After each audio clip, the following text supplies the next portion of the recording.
I had others, and they would people. So I went from not knowing anybody and having to this thing coming right, it's ready, and then all of a sudden, whoa, fire, flames come pouring out of the lower section. It's jets, and they're pushing it over right here, and then it comes down, and I'm saying, I mean, is that the coolest thing you've ever seen, right? Is that the coolest? If you don't think I want a guy like that working for us, so, you know, we've got to cherish our brilliant people. They don't treat him right. We've got to cherish our brilliant people because we don't have too many of them. Nobody does. Nobody does. So, Elon, talk Elon first. Elon wants to, by the way, I'm having a great time up here. Are you having a good time? This guy, is he the greatest interviewer?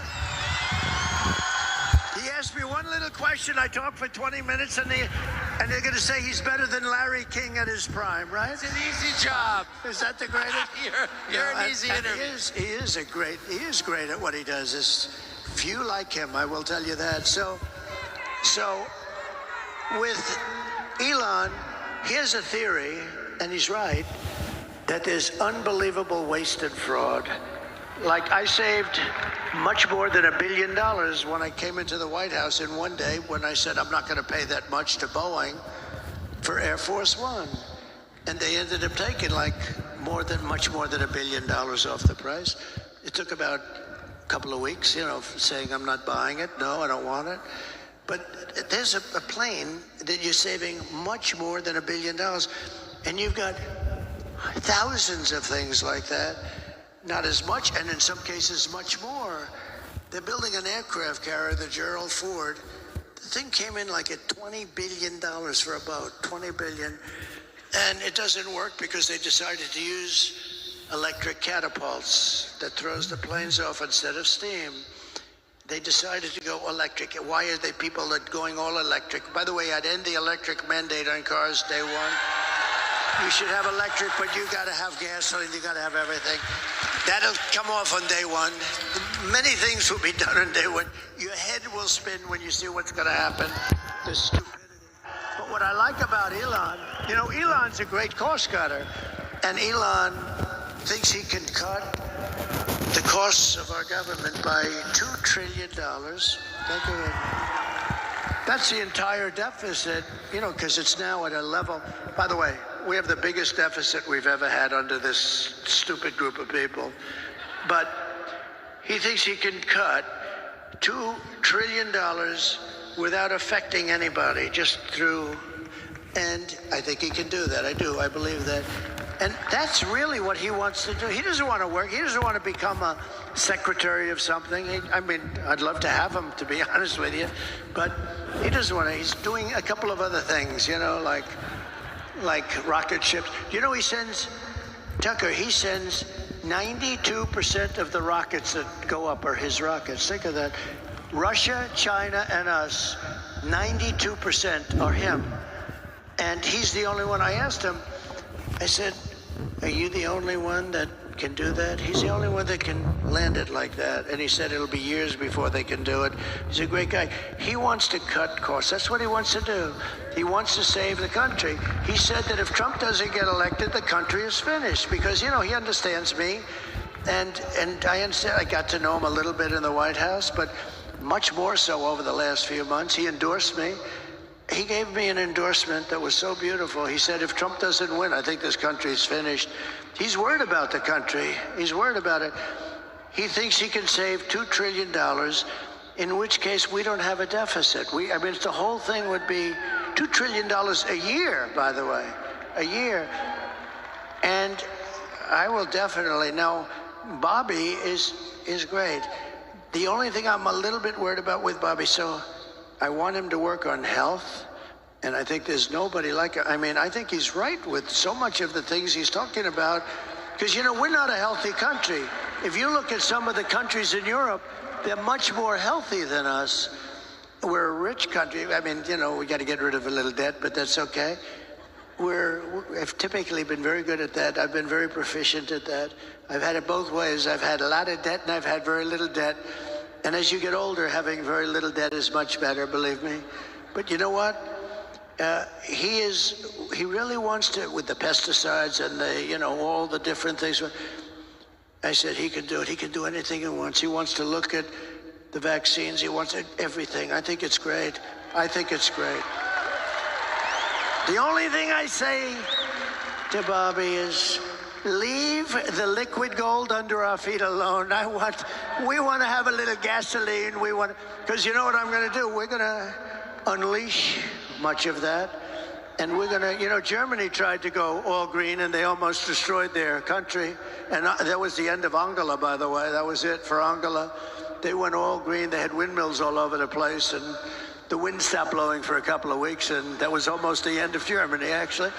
But the only thing, and I say it jokingly, but I say, Bobby, I love you looking at health. I want you to take care of the women of this country, the men of this country, and the children of this country. You don't have to worry about anybody else. But the one thing you got to do for me, Bobby, is leave what's under my feet. The oil and gas, you leave that to me, Bobby, because we're gonna make so much damn money, and it's clean. It's gonna make it clean. We're gonna make, look, China doesn't have that. That's why China's going electric. If we go electric, we're playing right into their hands. We have oil and gas. They don't. They have things for making the batteries and other things. They're going to make the electric cars. We're not going to be making the electric cars. The problem with the electric cars, and I think they're great in a smaller application, they don't go far, they cost too much, and they're going to be made in China. 3 minor problems, okay? But if you listen to this government, they want to make army tanks electric because they want to invade countries with their army tanks in a very friendly way from the pollution standpoint. The whole thing. You know what you have to do? The batteries are so big, they have a design where the army tank is going in and they have like a wagon, like a child's wagon with these massive batteries.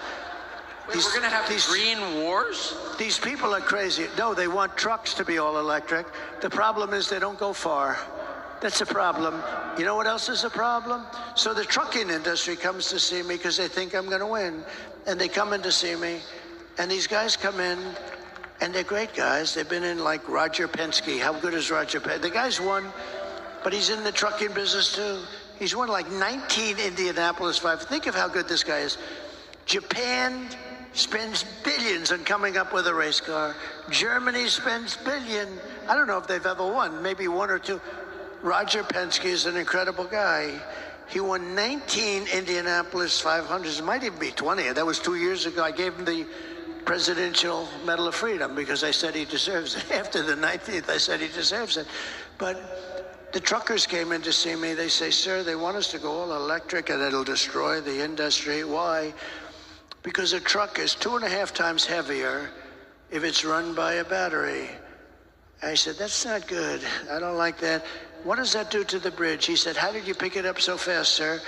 Every bridge in the United States would have to be rebuilt. Every roadway would have, because they're not set for that kind of weight. Little problem. They don't go far, right? They only go.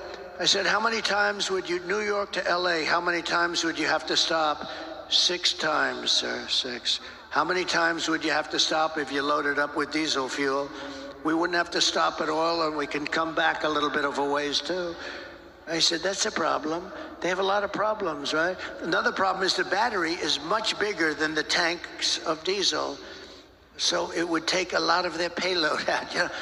I said, have you explained this to the government? Yes. What do they say? We don't care. We want all electric. I mean, these are problems that fairly short term are absolutely insurmountable, but the government is pushing them anyway. So we have to bring common sense back to our country. We have to have borders. We have to have fair elections.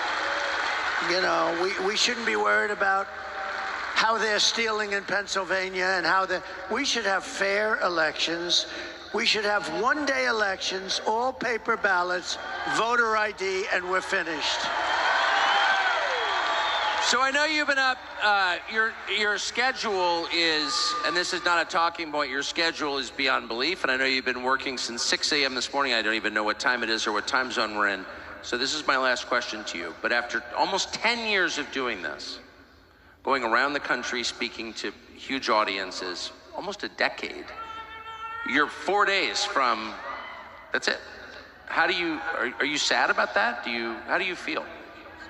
So, you know, we have these rallies, and it's nice to have a president that doesn't need a teleprompter. Isn't it really nice?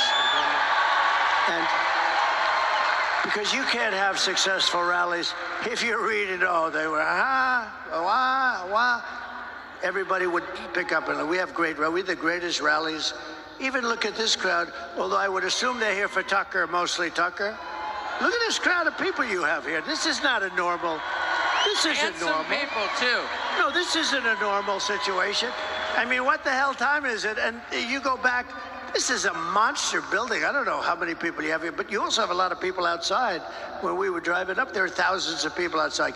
So I was making a couple of days ago, and I said something that I've never said. I said, you know, I've been doing this for 9 years, and you've been with me. This is the greatest political movement in history, by far. By far. It's MAGA. It's called Make America Great Again. I'm going to be nice to him. When our president... No, when our slightly off... I mean, look at the way he performed in the debate. They should have never taken it away from him. Look at the way he performed. He was brilliant. Okay, so, but they knew that a long time ago, okay? And she knew that too. And our country's in danger. We're dealing with Kim Jong-un. We're dealing with we're dealing, by the way, with unbelievably smart, talented, vicious people that are at the top of their game. And we're dealing with people that, number one, aren't smart. They never were. They never were. She wasn't. She was a bad student. She couldn't pass her damn law exam, okay? She wasn't smart, and he was definitely not smart. And we're dealing with other people that are at the absolute top of the poll, and we can't do that. That's a great danger, and people should have let us know. But I was talking, and I said, we've been doing this together for 9 years. You know, we love these people. The people are so great. They were sitting, there was like a sea of red, the red hat. And I said, we've been doing this together for 9 years because, you know, a year before I started, in terms of before we won, almost a year anyway. And I said, you know what? It's sad in a way because there's never been rallies like this. When that sleazebag said during the debate, she said, oh, your rallies aren't well attended and people leave. They don't leave, and they're really well attended. We can't get places big enough. And then I said, no, you know, the rallies are the biggest in history. We never have, just like this is a part of a rally. We never had an empty seat, and nobody leaves early. And you know what? If I saw people leaving, you know what I'd do? Ladies and gentlemen, we're going to make America great again. Goodbye, everybody. And everybody would be happy. Nobody would leave. But we don't have to do that. Nobody leaves. It's a love fest. It's never happened before. This has never happened before. He's a big fan of Ronald Reagan, so am I. But if Ronald Reagan, let's say, went to New Mexico like I did today, we probably had 25,000 people standing in an airport early in the morning today. But we have massive crowds. Look, we had 107,000 people in New Jersey. We had 101,000 people in Butler just a few weeks ago, right? We had 114,000 people in California a month ago, right? 114,000. The owner said, the person that has the land, a nice guy, he said, you get bigger crowds than these guys that play guitars, and I don't have a guitar. So this has been a love fest. But I said, and I meant it too, I said, you know, we've done this for 9 years, and it's sad. I never thought of it, actually. It'll never happen. It'll never happen again. It's never going to happen again. In 4 years, somebody's going to be running. Could be JD. It could be this one. By the way, he's doing a good job.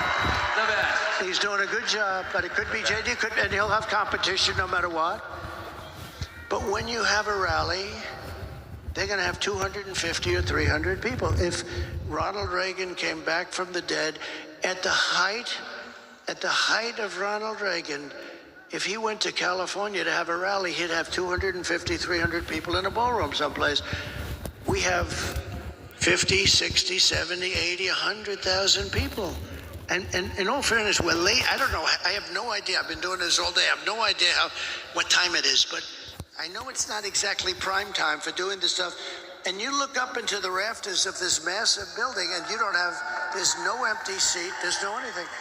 It's by the way, and for whatever reason, I can't explain the reason, but it'll never happen again. And there'll be somebody running, and he'll be the hot one next year, and he'll come here, and he'll go there, and he'll have 200-300 people. That's what it's going to be. My consultants was telling me that. He said, we've consulted for 25 years. If we'd have 300 people, we were thrilled. If we'd have 200 people, we were thrilled. And you have like 30, 40, 50, 60. In South Carolina, we had 88,000 people. In Alabama, we had 68,000 people. It's an amazing phenomenon. And I'm not giving myself, it's just, I'm giving you the credit. You're tired of being the stupid country. We've become a stupid country. We were run by stupid people, and you're tired of it. So I said to myself the other day, Tucker, it's sad. And I was telling the people, because it'll never happen again. This is never going to happen again. I don't care. I just don't believe it. It's never happened in any country. When Biden got up with the red background, the pink background, and he looked like the devil, he looked so stupid, right? And he said, we will stop MAGA. MAGA, we're going to... I said, listen, you stupid bastard. MAGA means, because I think if you asked him what does it mean, he doesn't know. MAGA means make America great again. That's what MAGA means. So, for the first time, I never said it to anybody. I never really thought about it that much. But all of a sudden, it was down to like maybe 10 or 8 or 9 days, a few days ago, right? I said, you know, in 10 days, this will never happen again, because I'm not running again, and you're going to lose interest. We're going to meet, but we're going to meet on a different basis. We're going to meet on the basis of fixing our country, and we'll meet, but it'll be different than having rallies and having, you know, things where you have elections and all. It's never going to be what we've done together. We got to win, first of all, but we are leading. Just keep the cheating down. The only thing can stop us is the cheating. It's the only thing that can stop us. If we win, it's the biggest event in political history. It's the biggest event in political history. And there's something, and it's going to be the most important. I believe that the next election is the most important election in the history of the country. I really believe that. The one that's coming up in 4 days. But I said to myself, it's sad. I told the people. Some people were in the road, they're crying. They go, we have people that have gone to 200 and 250 rallies. We have the beautiful ladies of North Carolina. We have the front row Joes. I mean, we have people that have gone to hundreds of rallies. I said, this will never happen again. I don't believe it will. I don't think it'll ever happen again. And we'll get together, but it'll be different. We're going to get together, and we're going to make America great again. We're going to fix our country. We're going to have strong borders, and we're going to have fair elections, and hopefully we'll get a fair press eventually, because that's a very important element. You need a fair press. He and I understand the press because you give them a story, you know exactly everything that happened, and they'll write it the opposite, like the exact opposite. They'll write it to actually hurt you. It's hard to believe. That's the other thing. You wonder, why do they do that? It's so bad. And they've lost such credibility. You know, when I first came to politics, the news, the press, had a 92% approval rating. Yesterday, it hit 14%. And I'm actually very proud of that, because I've exposed them for being a total fraud. They're a fraud. But hopefully they won't be a fraud for long. hopefully that'll straighten out, because that's a very important, the press, a free press, a real press, is a very important part of greatness, of making a country great. They're almost like the glue that keeps it together, but they're also like, in a way, a police force that keeps it honest. But they're so dishonest that they have no credibility. Think of it, 60 Minutes asks her a question. And you know, I brought a lawsuit on this today. You saw that? 60 Minutes, because it's so wrong. She gives an answer that only a moron would give. You can give bad answers, but this was an answer that a person who is not a smart person, a person who got the lowest score, perhaps in the history of the bar exams, okay? You know, she failed the bar exam, okay? But this is a person, this is a very low IQ individual. This is the answer of a very low IQ individual. And by the way, I think everybody that runs for president or vice president should have cognitive tests. They should have testing because, you know, and I don't mean by age, because, you know, some of the greatest leaders in the world were in their 80s, in the 80 period, because there is an experience thing and other things. Some of the greatest leaders in history, you look back, and I know many people that are in their 80s that are, I know one person from 80 to 90 made billions of dollars, and he was a failure for his whole life. And you know him, I'll tell you who it is later. But he was a failure for his whole life. But I said to myself, it's sad that in a way, this whole great thing that we've built is never going to happen again. But what is going to happen again is we're going to turn our country around, we're going to make it great, and we're going to be so proud of ourselves because we have to save our country. Our country is going bad. We're a failing nation. We are, as I say, we are a nation in decline. We are a nation in very serious decline. And look at what these stupid people have done. They've allowed Russia, China, Iran, North Korea, and others to get together in a group. This is impossible to think. When I was a young guy, I always loved the whole thing, the concept of the history and all of the things that can happen. The one thing, and I had a professor at the Wharton School of Finance, but we had history classes also. He said, the one thing you never want to happen is you never want Russia and China uniting. We united them because of the oil. We united them. Biden united them. It's a shame. The stupidity of what they've done. I'm going to have to ununite them, and I think I can do that too. I have to ununite them.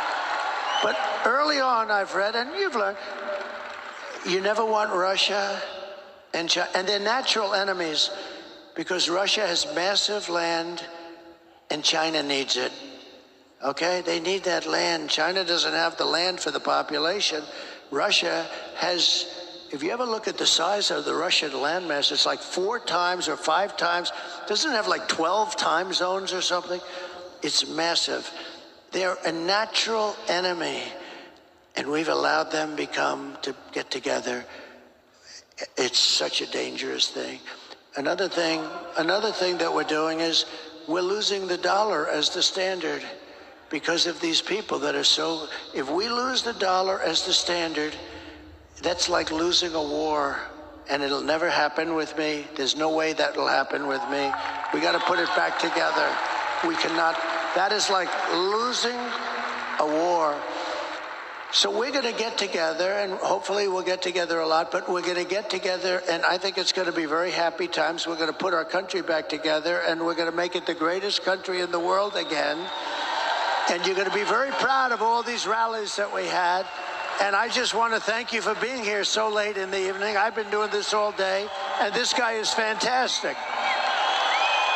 President Donald J. Trump, ladies and gentlemen, thank you.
gotta say, if you told me 10 years ago you're doing this, I would be horrified.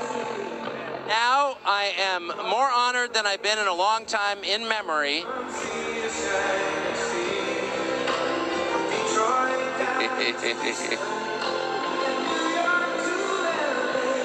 Oh, there he is.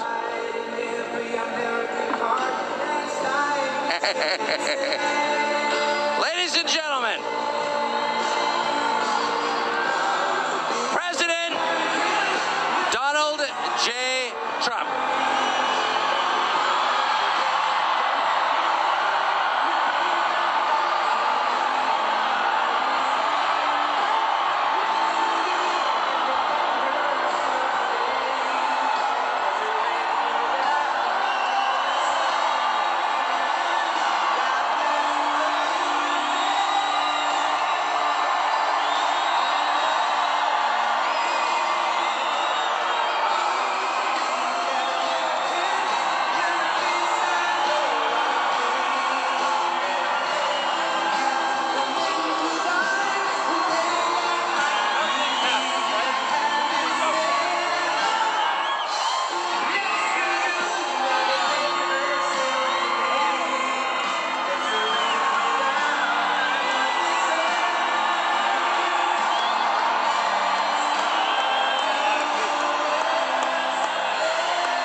Thank you, Mr. President. Well, thank you. Thank you. So, I've been thinking this for the past 8 years, and I've thought it more frequently this year. What motivates you to keep going? Who the hell knows? I don't know. I just want to be with people like this. There's so much love in this room. So much love, right? Isn't that amazing? No, it's pretty easy. I could have I have a lot of alternatives. I could be in a beautiful beach with the waves hitting me in the face and all that boring stuff. And I've been there, and you get very bored pretty easily. I have one thing in mind. It's called Make America Great Again. That's all I think about. Amen. But was there ever a moment, I don't want to go through the litany, but I was thinking about it today, because every person in this room has followed this so carefully. But if you make a list of all the attacks, some of which are just mind-boggling in their viciousness and unfairness, culminating with being shot, was there ever a moment where you just thought, come on, this is too much? You like not to think about that, honestly, and there are moments when you don't feel so good about things, but you try not to do that. You try not to, I always like to look forward. I don't like to look so much in the present. I don't like to look in the past so much, other than you have to learn from the past. It's history, you have to learn, otherwise you're a very foolish person. But I like to look forward. I like to think of the positive. I think you have to have a sort of the power of positive thinking in a way, and I don't know, it's just a mission that I'm on. I felt we did great in the first election, 2016. We did much better in the second election. Bad things happened, bad things happened. And had I not done well in the second, I would have said, all right, that's it, because, you wouldn't have done well. But I knew how well we did. And now, she said, you're right about that.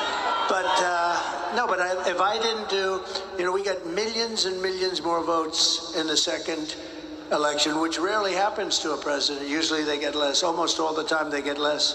Obama got less. Barack Hussein Obama, he got a lot less. And had we not done well, but I knew how well we did, and I said, well, let's see how they do. And I waited around for a year, and I looked at these people, and Biden was grossly incompetent. I saw that. His vice president wasn't even a discussion. She came in last. She was the first one to get out of the Democrat primary. She was I guess number 22. I think there were 22 people, and she was the last. She was the last or first out, if you want to look at it that way. She never got to Iowa. But I was watching, and if they could do well, I would have been very happy. Actually, I would have been very satisfied. But they were grossly incompetent. And when I watched what they were doing and how they were destroying this country at the border, I mean, millions and millions of people. I'm sure we have some in here tonight with us, you know, murderers and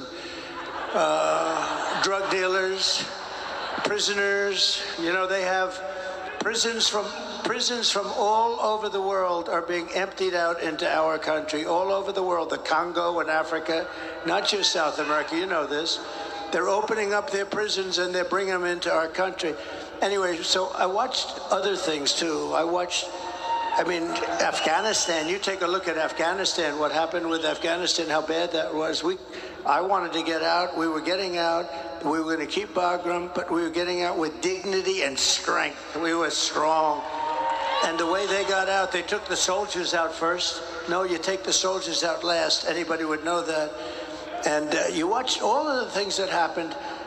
And I said, we're going to do this thing. We're going to do it again. And we're doing well. I mean, now we're going to know in 4 days. But we're doing very well. I think we're leading by a lot. And if we can keep that cheating down, because they're a bunch of cheats, if we can keep that cheating down, we're going to have a tremendous victory. I think it'll go down as one of the greatest victories of all time. So we're going to have an exciting time. We're going to have an exciting time. So you were in New Mexico the other day. New Mexico is considered a pretty blue state. Yeah. What were you doing there? Well, they're also a border state. They have people pouring in by the tens of thousands, and they're being decimated. They're being hurt very badly. They also have a pretty rotten economy for a lot of reasons, but what they really have is tremendous inflation. But beyond that, because I happen to think that the border is the single biggest issue. I think the border is a bigger issue than inflation. Inflation is destroying, and it's a country buster. You know, inflation, it's broken up many countries, including Germany from many years ago. You look at where there was big inflation. This was the biggest inflation and the worst inflation we've ever had. They say in 48 years. They don't include a lot of things. It was the worst inflation we've ever had. Inflation is a country buster. So I'm not trying to minimize that, but I think the biggest problem and the worst thing that's happened to this country is allowing millions of people in here that are criminal people. Look, when you empty out your prisons and you put them into the United States, a lot of bad things happen, and they're coming in totally unvetted, totally unchecked. They're pouring in. Venezuela has allowed thousands and thousands of the roughest prisoners in the world to come in. You know, their crime rate is way down. I think like 70%, 72%. They've taken from Caracas and the cities in Venezuela where they have the problem. They've taken the street gangs and they've delivered them into the United States. Thank you very much. They've taken their criminals. They've taken their drug dealers and drug lords. They've taken them out of Caracas and they brought them into the United States. And it is a disgrace, and we are going to have to do a very large deportation because you can't live like that. It cannot be sustained, Tucker. It cannot be sustained. I think you know that better than anybody. So I do know. I think it's the gravest crime ever committed against the United States, ever, by any country. Our leaders committed it against us. But it does raise the question of motive. It hasn't helped the labor market any. It hasn't helped Americans at all. You've heard a Democratic senator stood up and said the United States military should take these people. We should give them guns. New York City has given them guns in the police department. You wonder, what is going on here? So it's the hardest thing. You know, in business, and you like to go and where you started from, you sort of like to understand where the other side's coming from. So here you're looking at something. Why do they want men in women's sports? And, you know, I've been doing this now. I was very proud to say I wasn't a politician, but I guess after a while you're sort of a politician. I think you qualify, yeah. And, you know, so, I hate to say it, but you like to know where the other side's coming from. And I'll say, why do they want to have men, and they're so emphatic about it, men playing in women's sports. You see what's happening in volleyball, what's happening in swimming, what's happening in weightlifting. How about weightlifting, where records that stood for 18 years, are being broken like by hundreds of pounds. The whole thing is crazy. And you say, why do they want to have transition? I call them transition operations by the thousands. If you just say, well, I'm thinking about it, they throw you into an operating table, and you say, why do they want to have that? Who wants that? Who wants to have open borders, they're all the same thing. They don't make any sense. We're the party of common sense, right? Because I think we're really the party of common sense. And there can only be a couple of reasons. Number one, they're stupid. Well, they're not stupid, because you can't be stupid. No, but you can't be stupid and be that good at cheating on elections, okay? Because they're great at that. So they could be stupid. They could also hate our country. They could hate our country. They may hate our country. They may not even know it. A lot of people don't know it, but and the other thing is they want to cheat on elections by signing these people up. And they are trying to sign people up. They're trying to sign people up that don't even know what country they're in, okay? So that's the other thing. So it's one of those three things. Nobody really knows. But you'd say, okay, so I've been doing this for a while. I've never had I've had people come up and say, gee, it would be great if you could get the taxes down. Gee, it would be great if you could do this. It would be hundreds of things. Nobody's ever come up to me and said, it's really important to me that we allow men to play in women's sports. Nobody. Nobody. And yet, it's such a big deal. It's such a big deal. Wait, so you think the point may be just to destroy, just to break the country? It could be they hate our country. They may hate our country. And we deal with real scum. Like a guy like Adam Shifty Schiff. He's a sleazebag. And he's probably going to be a senator, if you can believe it. But I call him Watermelon Head. He has No, he's unattractive, both inside and out. That is... No, but this is a really bad guy. This is a dishonest guy. Not a dumb guy at all. He's got the smallest neck I've ever seen on a human being. He will never be a football player, I can tell you. But he's a smart guy, but he's just a sleazebag. There's nothing else you can... Should I give you a little example? I hope you will. I'm really enjoying this a lot. This gentleman happens to like my son, Don, I think, because he likes you. Now, Great maybe man. you don't, but he likes you. I have a son, Don, who's a good guy. He's a good guy. He's a wild man. A little wild. I would say he's a little wild. In a good way. But in a good way. He's a very good kid. And I read about, all of a sudden, he's involved with Russia. I said, but I know him so well. He's my boy. I know exactly. He knows less about Russia than the cameraman that's sitting right there who's never been... Don doesn't know anything about Russia. But one day, about, 2 years, 3 years before, they met, a whole group of people met with a Russian lawyer having to do with the Novitzky Act or something, having to do with child adoption. Crazy. But she was a Russian. Now, everybody in Congress knew this woman. But anyway... They go after him. Now, think of this. Russia was a major hoax, okay? It's now been adjudged to be a total major hoax. We had the Mueller Commission. We had everybody. It was a hoax. It was made up to justify why Hillary Clinton lost the election when she wasn't supposed to lose. It was a totally... And it was made up by Schiff and Hillary and some other just total sleazeballs. And what happened is the fake news media, which is back there, you do know that. They're always around someplace. But what happened is the fake news media, what they said is it started with a simple move. How did you lose the election? It was Russia. And I'm saying to myself, wait a minute, I won this election. What the hell did Russia have to do with it? And then it went... And it was only supposed to be a one-day deal by the Democrats. In other words, it was going to... But the press picked it up and they liked it. They like, ooh, Russia, that sounds good. You covered it better than you were funny. You'd go, Russia. You'd go crazy. But it drove you crazy, didn't it? Because you knew Well, it was such so a hoax. insane, and all It these was people so- I knew such a believed hoax. it. It was Such a hoax. They actually tried starting it up about 2 months ago. Did you see? It flopped. This time, the press just couldn't get away with it. I'll tell you about our lawsuit having to do with the Pulitzer. You know, we brought a lawsuit against, because they said the New York Times, Washington Post, they got the Pulitzer Prize for accurate and beautiful reporting on the Russia hoax, you know, the whole thing. And I sued them, and it's doing very well, by the way. I want the reporters to give back their awards because they were wrong. There were plenty of guys that were right, like you and Sean, and there were plenty of guys that were right. But so I said, but here's the thing. So with Shifty Schiff, see, that's the weave. See, we start. You know about the weave, right? Start. As long as you come back to the right location. So what happens? You understand that? yeah. Somebody said, does he ramble? I said, I don't ramble. I do the weave. I covered many, many subjects. And you always come back to the right. That's genius. There's a difference between rambling and genius. Okay.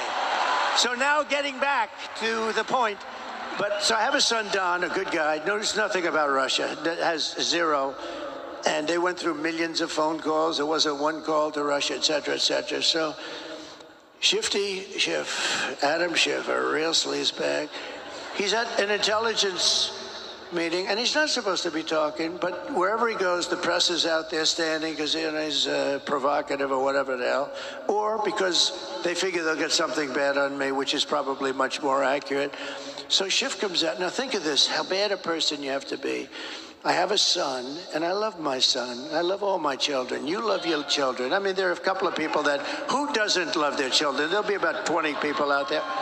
But I have a son, and I love my son. And he's a good boy. He's a good guy.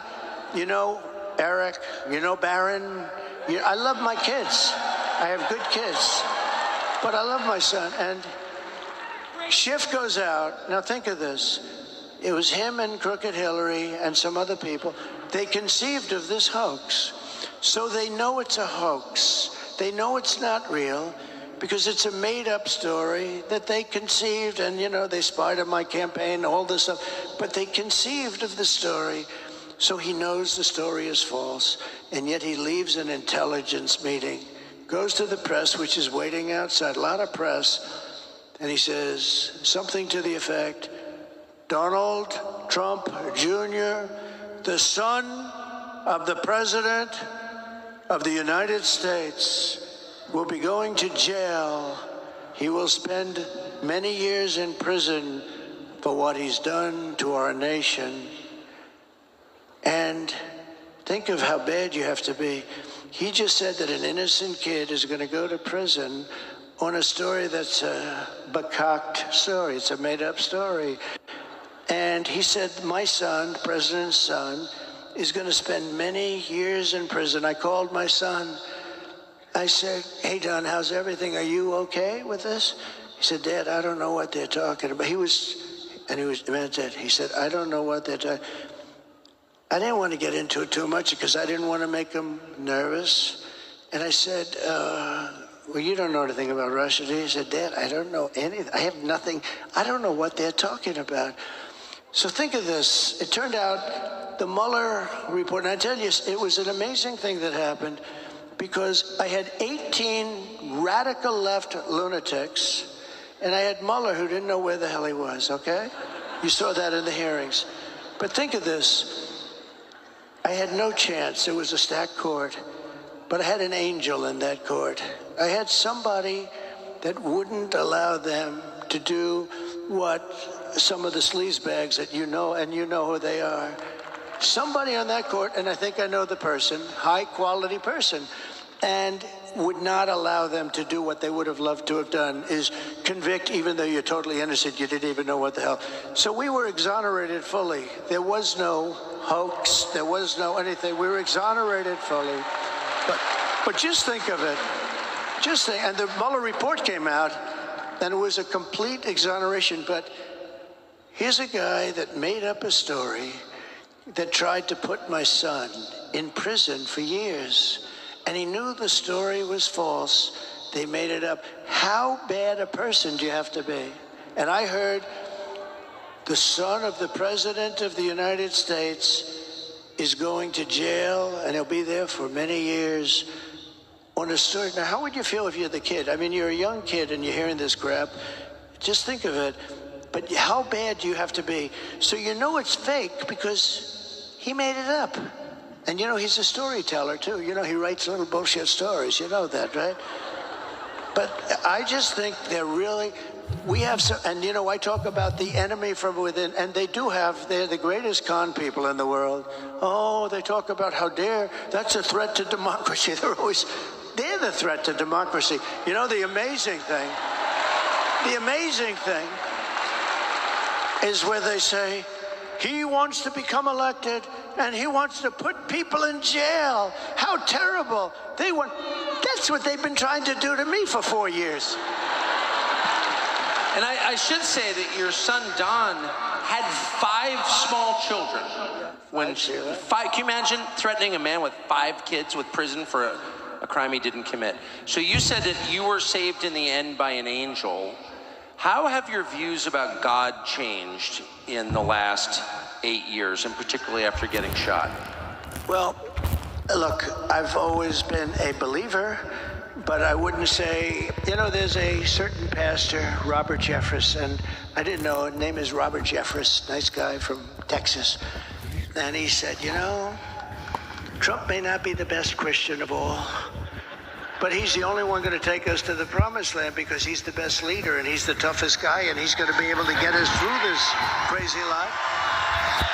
And he was a big supporter. And now I have unbelievable evangelical and Christian support because I've done a great job for them and we're together. But he said he may not know the Bible quite as well as other people are supposed to. But, you know, he also did something. They picked Ronald Reagan over Jimmy Carter a long time ago. You know, they said he wasn't quite as religious, but he's the guy that's going to get the job done. And I did a great job with a lot of things having to do with saving religion, because these people want to put religion out of business. These people are, you know, they go crazy when I say the enemy from within. And I said, look, we have China, we have Russia, we have Kim Jong-un of North Korea. We have a lot of people out there. But if you have a smart president, I had a great relationship with President Xi until the China virus came in. And that was a bridge too far, but we'll have a very good relationship. And there's reasons for them to want to like us. There's big reasons. But if you have a smart president who wants that kind of smart, meaning with people, if you have a smart president, somebody that knows what's happening, you're going to be fine. But, you know, we do have an enemy from within. We have some very bad people. And those people are also very dangerous. They would like to take down our country. They'd like to have our country be a nice communist country or a fascist in any way they can. And we have to be careful of that. But they're the greatest con artists in the world, because as soon as I said an enemy from within, they said, he's saying an enemy from within. These are sick puppies, I'm telling you. Well, I mean, I gotta say, just objectively, I noticed that the second you left and Biden came in, we didn't have any more Antifa riots, which makes me wonder if, how is Antifa not the militia of the Democratic Party? Yeah, but you did have a lot of riots, and you have a lot of people being hurt in a different way. You have a lot of people being hurt very, very badly. We stopped, we had a period of time where they wanted to tear down statues. Yeah. And, they thought the statue of Abraham Lincoln should be ripped down immediately, and a couple of others. And we stopped them. I signed an old bill that was old and dusty. It was like of 1910, the United Statues Act of 1910. It said that if you tear down a statue or even get near it, if you don't want it, if up to the president, you go to jail for 10 years. And when they started getting a little bit frisky, I took that old dusty statue, hadn't been used in a long time, we took it out, and they were getting a little wild. You remember that period of time? And I said, I had a little news conference, and I said, anybody that touches a statue, they were going to rip down Andrew Johnson, they were going to rip down Andrew Jackson, and the rope was already on them. And I saw what was going on. And I signed that thing, and I had a news conference. I said, anybody that touches a statue, if you touch the statue, you go into jail for 10 years with no parole, no early getting out. And I looked, because there was a little discord in Washington. I looked at those people from the back, and I saw those people. I saw about 1,000 asses. They were facing me as they headed out of town. They were heading out of town, and we never heard from them again until recently. When you had about 2 months ago, you had some horrible riots in Washington, D.C., where they took spray paint and they sprayed the limestone lions, and they burned the American flags badly. And, I'd like to see anybody that burns the American flag 1 year in jail. I really believe that. You mentioned the enemy within. It's pretty clear, well, it's not clear, it's a fact that the CIA and the FBI, which are absolutely not allowed by law to have any influence in American politics, because that's the end of democracy, both of them and a bunch of other intel agencies worked against you on behalf of the Democratic Party from the minute you got elected in 2016. And they're still doing it. They're working against you now. What will you do about that? So one thing I've learned in Washington, it's all people. You got to get the right people. So when I got elected, I was only, according to the fake news, which I think in this case it wasn't fake, they said I was here 17 times during the course of my life, and I never stayed over. So I wasn't a Washington person. I was a New York person. I knew New York, but I didn't know Washington. And all of a sudden, I'm the president of the United States. I'm saying, and I didn't know anybody. I said, hello, anybody? Does anybody would like to have dinner or something? But so I had to rely on rhinos and good people too. Even some good rhinos. There aren't too many of them. They're sort of a dying breed right now, I would say, actually. But I had to rely on people that I didn't know to give me information. And I won't use any specifics, but I had some people in government with me, and I realized, and they have pretty much different philosophies than I would have or than you would have. And for the most part, we had great people. I mean, we had great trade people. I had great military people. I had the real military, not the millies who's they're stupid people. Some of these people, by the way, every one of those people having to do with Afghanistan should be fired immediately. Every general should be fired immediately. Biden doesn't fire anybody. That's why he never has books written about. Well, two reasons. Number one, nobody cares about him. It's not like, oh, let's write a book about Biden. Nobody cares. But the other thing is that I don't think he fired anybody. I don't think he's fired. I fired a lot of people. I didn't like people. I fired them.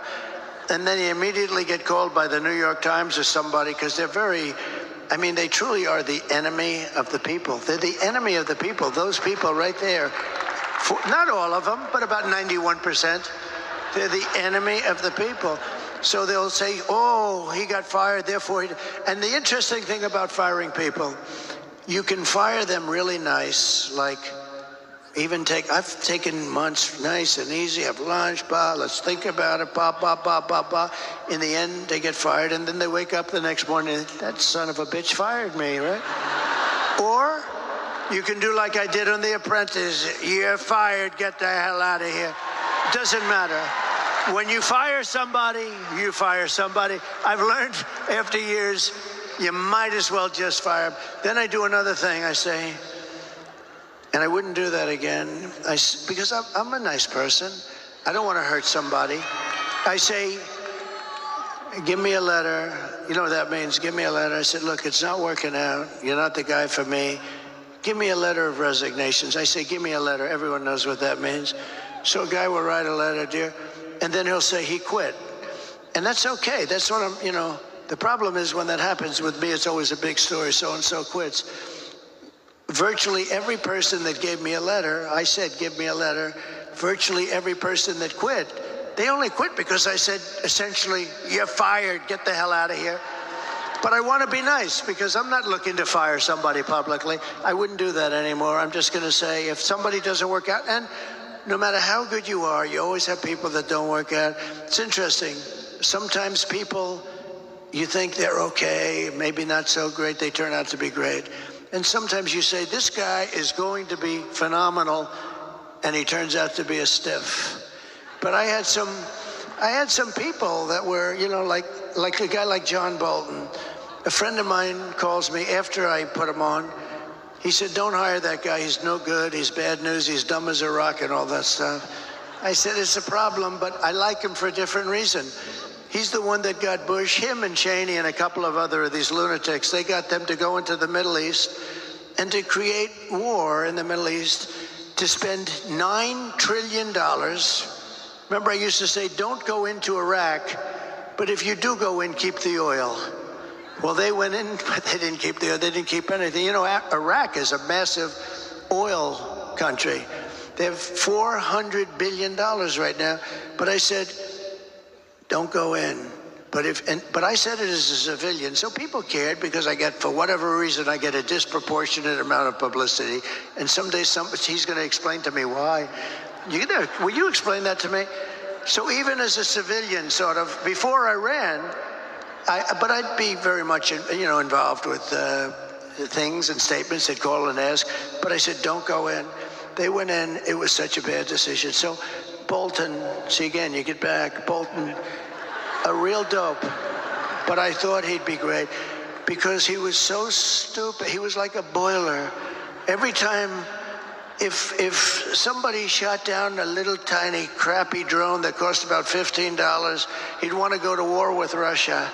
I said, no, I think he was great for me, though, for a period of time because he was a nut job, and everybody, I could see his face get red with that stupid white mustache, and he'd be ready to explode. And this was good for me. I went to Kim Jong-un in North Korea. I took this moron with me, and he never said anything. But when Kim Jong-un saw him, he said, oh, shit, I think the guy wants to go to war. So he was great for me to negotiate with. The same thing with Russia.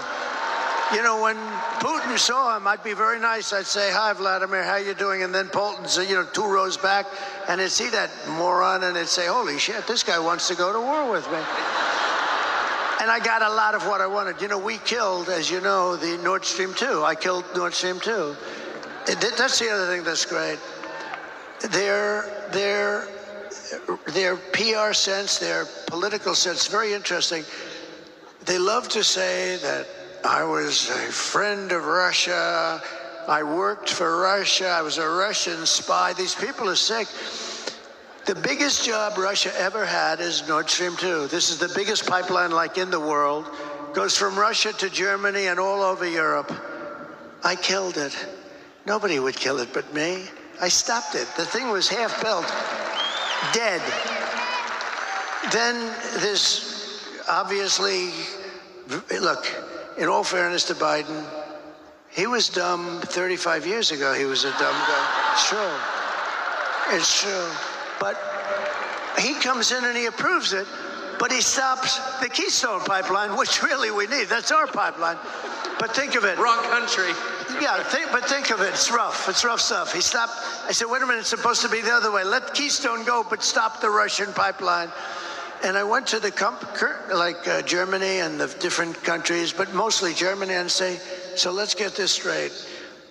We're helping you and guarding you from Russia, but you're paying Russia billions of dollars a month for oil. How's that working? That's not working, dude. I mean, the whole concept. Anyway, I stopped it. And then I keep reading stories that, I was a puppet for Russia. Putin actually said to me, if you're a puppet now, I'd hate to see if you were angry, because this was the biggest economic job. This was the most important thing that they probably had ever done, and I stopped it. It's all about the people, Tucker. If you have the right people, it goes beautifully. It's like in my real estate business. If I have a good building here and I have a good superintendent of the building, and that guy's doing a great job, and I've done it over the years with my father, would have a building and another building, and you'd have a great super here and a lousy super there. The one here, the building, everything was perfect. Over here, everything was crappy. So now I say, let's take this super, move him over here. It worked beautifully for there, but not for there, because now all of a sudden that one doesn't. It's all about the people. You gotta put the people in.